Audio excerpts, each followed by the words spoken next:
ఎన్టీఆర్ భరోసా పెన్షన్లు పంపిణీ చేసిన ఎంపీ బైరెడ్డి శబరి కర్నూలు బల్లారి చౌరస్తా వాసవి నగర్ 36 వార్డులో వార్డు ఇన్ఛార్జి మల్లెల పుల్లారెడ్డి పుట్టినరోజు సందర్భంగా మరియు ప్రతి నెల 1వ తారీఖు పెన్షన్ పంపిణీ కార్యక్రమంలో భాగంగా నంద్యాల పార్లమెంట్ సభ్యురాలు బైరెడ్డి శబరి పాల్గొని ఇంటింటికి తిరిగి వృద్ధులకు, వితంతువులకు, విభిన్న ప్రతిభావంతులకు, కళాకారులకు, ఇతర సామాన్య ప్రజలందరూ కూడా అర్హులైన వారందరికీ పెన్షన్ పంపిణీ చేశారు.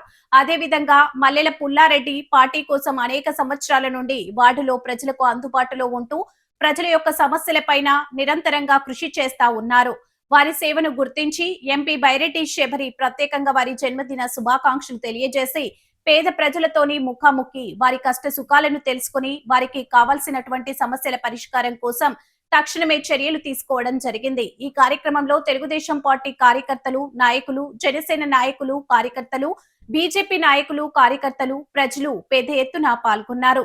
యువ BSNL advisor Madhusudan, Telugu Desam party విభిన్న ప్రతిభావంతుల విభాగం రాష్ట్ర ప్రధాన కార్యదర్శి మాదాసి కురవ ఎల్లప్ప, శబరి అమ్మ, యువసేన నాయకులు Sahil Basha, Tadakanapalli Lali, Peddapucharla Sanjeevareddy, R Koteswarareddy, Piarpalli Madhu, Venkateswara Naidu, Parlachi Ranjeevi, cement shop Venkatesh, Moulali, Achari Krishnareddy, Seshureddy మొదలగు వారు పాల్గొన్నారు.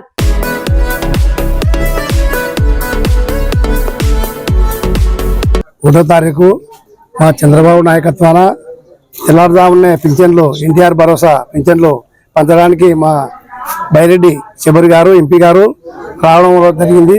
ఆయన వచ్చి ప్రతి ఇంటికి తిరిగి పింఛన్లు ఇంటింటికి ఇచ్చి పింఛన్లు ఇచ్చి వాళ్ళతో మాట్లాడి వాళ్ళ కష్ట సుఖాలను కూడా తెలుసుకొని వారు ఏమున్నాయి, మీ గేర్ల సమస్యలు ఏమున్నాయి, మీ సమస్యలు ఏమున్నాయి, అందరు ఇంటింటికి తిరిగి అడిగి తెలుసుకున్నందుకు మాకు బైరెడ్డి శబరి వచ్చినందుకు కూడా మాకు చాలా సంతోషంగా ఉంది. ఎందుకంటే ఎంపీ గారు అనేది చాలా వరకు అందరికి తెలుసు, కానీ మన బైరెడ్డి శబరి గారు ఎంపీ అయినాక ఇట్లా ఉంటుందా ఎంపీ గారు మాట్లాడేది, పార్లమెంట్లో అయితేనేమి, విదేశాల్లో అయితేనేమి, ఎక్కడైనా సరే ఇట్లా ఉంటారా ఎంపీలు మాట్లాడే వాళ్ళు అని ఒక మన బైరెడ్డి శబరి గారు బాగా ప్రజలకు అర్థమయ్యేటట్టు లోక్సభలో కానీ ప్రజల్లో కానీ ఇక్కడ నంద్యాల పార్లమెంట్లో మొత్తం కూడా ప్రతి ఊర్లో కానీ ప్రతి గ్రామంలో కానీ ప్రతి చోట కూడా నిత్యం ప్రజా సమస్యల పైన వాళ్ళ వికలాంగులు అయితే వాళ్ళకు కూడా మొన్ననే 3 కోట్ల చిల్లరతో వాళ్ళకు పనిముట్లు అవి వాళ్ళకు అవి కాళ్ళకు సైకిల్ పరికరాలు కూడా ఇవ్వడం జరిగింది.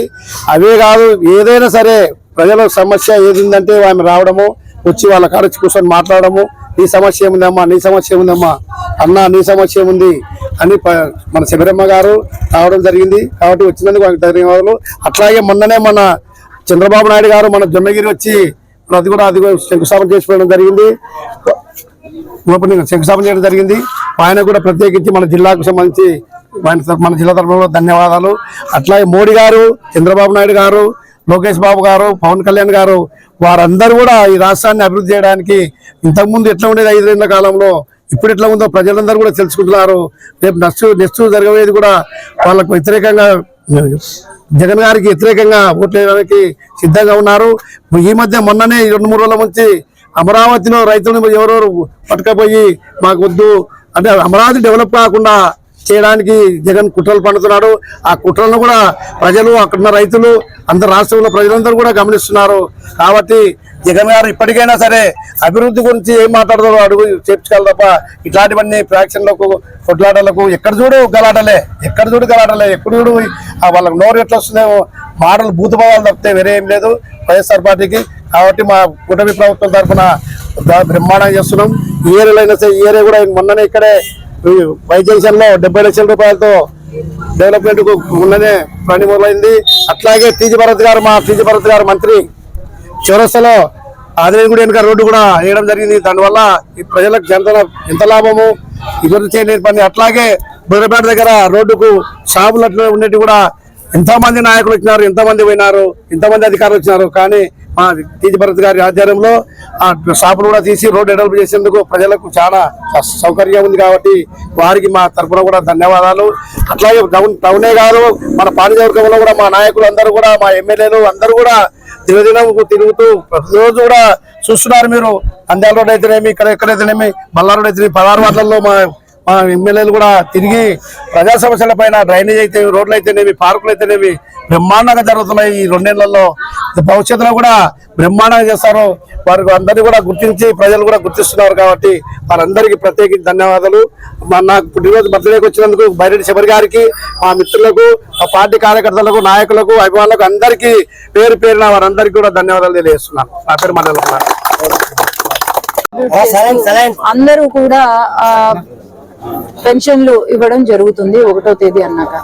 ఈరోజు సూపర్ 6 ని సూపర్ హిట్ చేస్తూ కేవలం మాటలతో కాదు చేతలతో మన తెలుగుదేశం పార్టీ ప్రజలకు ఇచ్చిన హామీని నెరవేర్చడానికి ఈరోజు కృషి చేస్తున్నారు.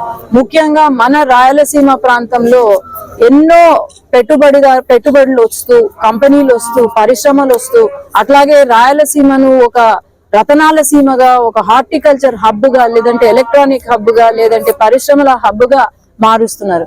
దానికి ఉదాహరణే ఇప్పుడు 3వ తేదీ మన సీఎం గారు కడప స్టీల్ ప్లాంట్ నిర్మాణ పనులను ప్రారంభోత్సవం చేస్తున్నారు.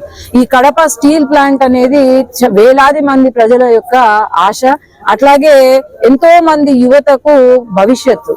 అలాంటిది కడప స్టీల్ ప్లాంట్ ఫస్ట్ ప్రారంభోత్సవం చేసింది మన ముఖ్యమంత్రి గారు 2018లో అని నేను గుర్తు చేస్తున్నాను.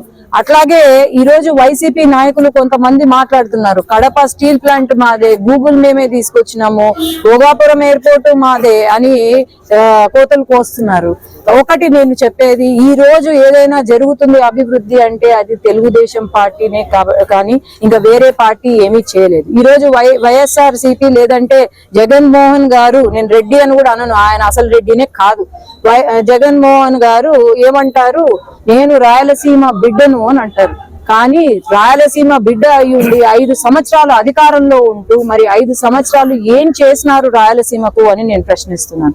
ఒక్క అభివృద్ధి పని లేదు, ఒక పరిశ్రమ లేదు, ఒక కంపెనీ లేదు. ఉన్న కంపెనీను ఎల్లగొట్టినారు తప్ప ఇంకా ఎటువంటి అభివృద్ధి చేయలేదు. కనీసం ఇరిగేషన్ ప్రాజెక్ట్స్ పూర్తి చేసినారా అంటే కనీసం ఎలక్ట్రిసిటీ బిల్లులు కూడా ఎత్తిపోత పథకానికి కట్టలేని పరిస్థితి ఆనాడు వైసీపీ ప్రభుత్వాన్ని. కానీ ఈ రోజు వచ్చిన తర్వాత చిట్ట చివరి కుప్పంలో కూడా ఈ రోజు నీళ్లు ఇస్తున్నామనంటే అది మన ముఖ్యమంత్రి నారా చంద్రబాబు నాయుడు గారి రాయలసీమ పైన ఉన్న ప్రేమ అని నేను చెప్పగలుగుతాను. అందుకే ఈ రోజు ప్రజలందరూ గమనిస్తున్నారు. ఖచ్చితంగా రాబోయే కాలం తెలుగుదేశం పార్టీ జెండా ఎగురుతుంది. ఇంకో 30-40 సంవత్సరాలు లోకేష్ అన్న సీఎం గా మేము చూస్తాము. అట్లాగే వైసీపీ అనే పేరు కూడా మళ్ళీ వినపడకుండా చేసేదే మా లక్ష్యంగా మేము భావిస్తూ ముందుకు వెళ్తున్నాం. ధన్యవాదాలు.